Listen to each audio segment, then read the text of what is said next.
There is something sitting in your yard right now that you will come to regret by the time you have lived in that house for 30 years. A few of these regrets cost a few $100s to fix. One of them cost a homeowner I personally know more than $12,000 to put right, and the repair still is not finished. Every single one of the 15 choices I am about to walk you through was sold to homeowners as an upgrade. A smart move for curb appeal, for convenience, for a more modern-looking property. None of that was true.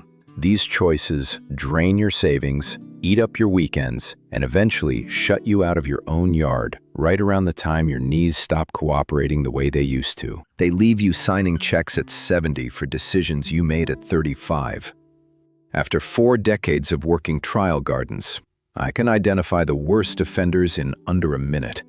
And we are going to go through all 15. The one waiting at the very top of this list is the feature homeowners abandon the fastest of all. We will start at the bottom. 15th on the list is the buried sprinkler system, the kind wired to a programmable timer that waters the entire property on a fixed schedule, whether the plants actually need it that day or not. I have walked through more yards than I could ever count where someone in their 30s or 40s paid somewhere between $3,000 and $8,000 to bury an irrigation network. And now, decades later in their 70s, they are standing in the garage wondering why the control box quit working, why a few of the sprinkler heads are spraying sideways across the driveway instead of onto the lawn, and why a pipe burst last February because the crew never fully cleared the lines before winter. The yearly service contract, $400 in an easy year, and $1,200 the moment something fails, never actually goes away. The pitch was effortless watering for life. What you actually get is a hidden network that depends on a professional coming out every single year, a service that only gets harder to book and more expensive with every decade. The better path is simpler. A soaker hose run through the vegetable bed, drought-tolerant native perennials along the borders that essentially water themselves, and a hose connected to your own 2 hands for everything else. Nothing buried, nothing on a clock, nothing waiting to ambush you in the dead of February. 14th is pea gravel, those small, rounded, tan-colored stones people lay down as a path between beds or as flooring. In a glossy landscaping magazine, pea gravel looks like a quaint English cottage garden. In real life, it travels. It works its way into the lawn, where the mower picks it up and fires it back at you. It rolls beneath your shoe and becomes a genuine ankle hazard for anyone past 60. Weeds punch straight through it within 2 growing seasons, because nothing underneath is holding them back. And once it is settled in, getting it out means raking, sifting, and bagging stone after stone by hand. I had a friend who spread pea gravel between her raised vegetable beds. This would have been around the summer of 2017. A granddaughter slipped on it during a 4th of July visit and fractured her wrist, and the whole path was ripped out the following spring. A far better choice is flagstone with creeping thyme tucked between the joints, or decomposed granite which actually compacts down, or simply a mowed grass path. 13th is river rock, used as a permanent ground cover across an entire flower bed. Those smooth gray and white stones laid 4 inches deep. Catalog photos market river rock as the clean, low-effort, contemporary answer to mulch.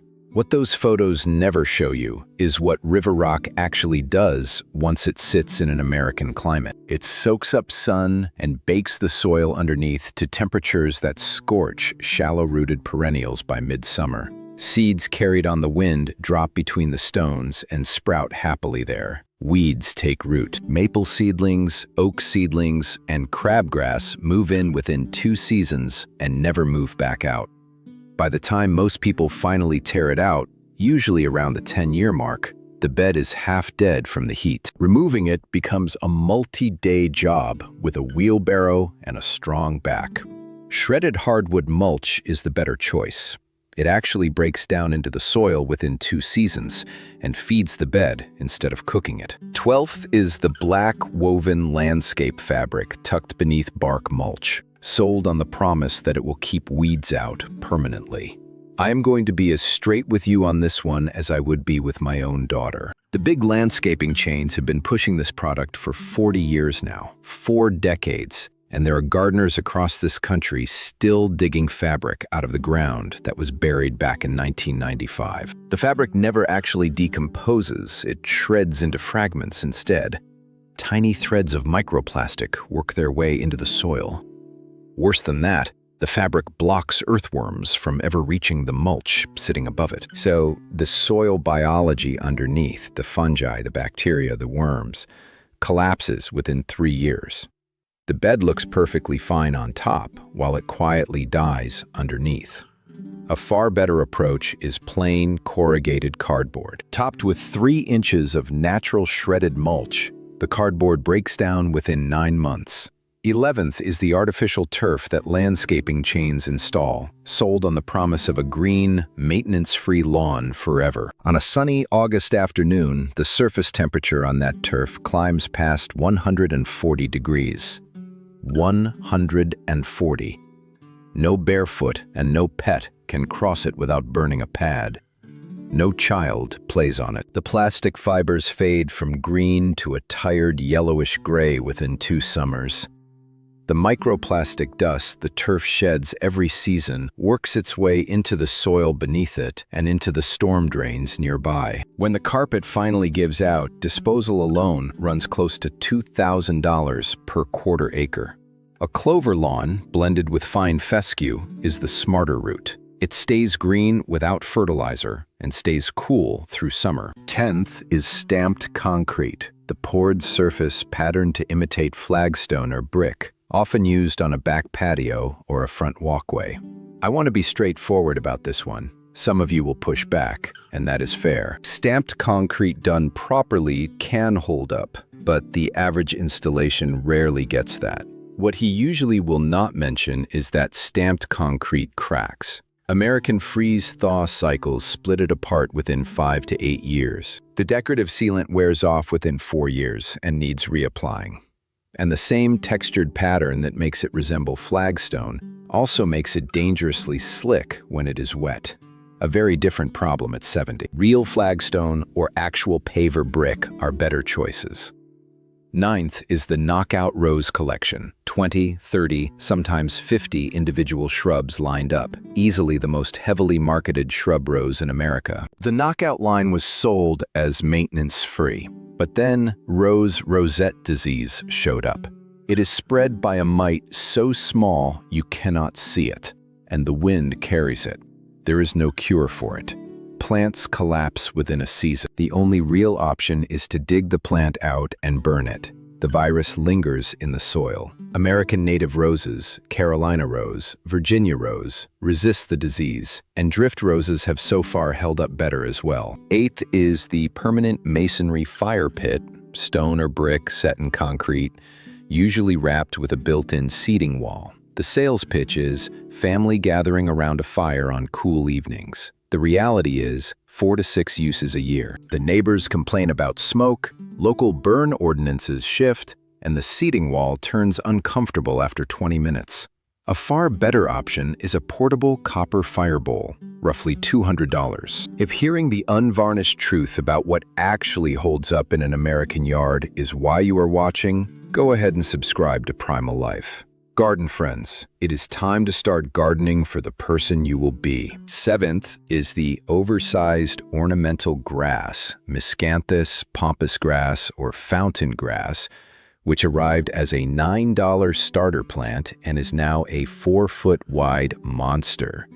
The root ball is about as soft as poured concrete. By year 8, you cannot move it without a tractor. Pampas grass reseeds itself across the yard and sits on multiple invasive species lists. Shorter native grasses, little bluestem, prairie dropseed, are much better. The most common origin story for an invasive ground cover taking over an American yard is a sentimental one. A mother, a grandmother, or a friend handed the homeowner a small clipping from her own garden. Professionally removing established ivy runs between $4,000 and $6,000. Native ground covers, foam flower, native wild ginger, woodland phlox stay exactly where you put them and share the bed peacefully. A small, honest pause before we get to the final 5. The hard part of a list like this one is never figuring out what needs to go. It is figuring out what should replace it. The right answers show up 20 years later. 5th is the retaining wall built from used railroad ties. First, creosote, a confirmed carcinogen that leaches into the soil. Anything grown next to it should not be eaten. Second, termites. They love decaying ties. The walls come down on a predictable schedule, usually between year 15 and 20. A customer's wall collapsed in 2020 and cost $8,000 to replace. Natural stacked stone will outlast you both. A quick favor, if I have already talked you out of one bad decision today, tap the like button. Not for my sake, but for the next gardener the algorithm sends this video to. 4th is the privacy hedge of Leyland cypress. The Leyland delivers on speed, but then the disease shows up. Canker, bagworm, root rot. Whatever takes down one Leyland takes down the entire row within 2 or 3 seasons. I have watched 12-year-old hedges die tree by tree across 2 summers. A mixed hedge, American holly, viburnum, arborvitae, solves that problem entirely. If one species gets hit, the rest fill the gap. 3rd is the custom-built koi pond. It is genuinely gorgeous for roughly the first 9 months. Then the raccoons discover the koi. One visit can wipe out the entire stocking, then the herons, then the algae blooms. Then the pump fails in February and the whole thing freezes solid. A small wildlife water feature, a wide, shallow basin refilled by hose, is the better trade. Frogs and birds find it on their own. No fish, no pump. 2nd is running bamboo. It travels underground like a rumor through a small town, quietly, in every direction at once. Stems can spread 30 feet in a single season, breaching foundation walls and patios. Several American states have bamboo nuisance laws. Eradicating established running bamboo runs between $10,000 and $15,000. Clumping bamboo, the Fargesia species, stays in a tight cluster. And first, the one homeowners walk away from fastest is the shade tree planted inside the setback from the foundation. Over the past decade, I have seen homeowners writing checks for foundation damage and invaded sewer lines. The root system spreads roughly 1.5 times farther than the branches. The rule is a 30-foot setback for any major shade tree. If a tree is already planted too close, the time to decide is before the foundation cracks. 15 landscape choices the American homeowner comes to regret, and every single one was sold as an upgrade. Garden for the person you will be 20 years from now. Tell me in the comments which of these is coming out. Tell me which state you garden in. The map Primal Life is building from your answers is the next video in this series.